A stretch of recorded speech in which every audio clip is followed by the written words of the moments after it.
This channel's content is strictly for educational and informational purpose and does not endorse or promote any form of violence, harm, illegal activities, self-injuries and communal disharmony. সোমবার supreme কোর্টে আরজিকর মামলার শুনানি রয়েছে। আজই supreme কোর্টে শুনানি হওয়ার কথা ছিল, তবে প্রধান বিচারপতি চন্দ্রচূড় না থাকায় আজ শুনানি হয়নি। তবে আগামী সোমবার আরজিকর মামলার শুনানি রয়েছে সুপ্রিম কোর্টে। আজই সুপ্রিম কোর্টে বিষয়ে শুনানি হওয়ার কথা থাকলেও প্রধান বিচারপতির বেঞ্চ না বসার কারণে আজকে শুনানি হয়নি। তবে দিনক্ষণ স্থির করা হয়েছে আগামী সোমবার আরজিকর মামলার শুনানি রয়েছে শীর্ষ আদালতে।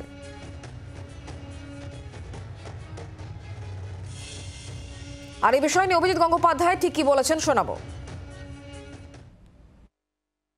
সবচেয়ে বড় প্রশ্ন হচ্ছে যে সুপ্রিম কোর্ট মামলাটা হাইকোর্টের হাত থেকে নিয়ে নিল কেন? কি প্রয়োজন ছিল? হাইকোর্ট কি মামলাটা করতে পারে না? হাইকোর্ট কি ভুল করেছিল? সুপ্রিম কোর্ট তো বলেনি যে তুমি এই সব ভুল করেছো। আর যদি নিয়েই নিলেন তাহলে মামলাটা চালু করুন। এবং আজকে যে হচ্ছে না, সুপ্রিম কোর্ট কি কোনো বিবৃতি দিয়ে জানিয়েছে যে কেন হচ্ছে না?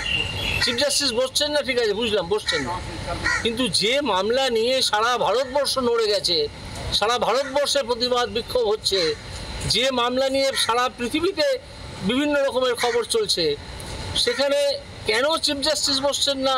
সেটা কি সুপ্রিম কোর্টের একটা বিজ্ঞপ্তি দিয়ে বার করা উচিত ছিল না? নাহলে ট্রান্সপারেন্সি কোথায় থাকছে?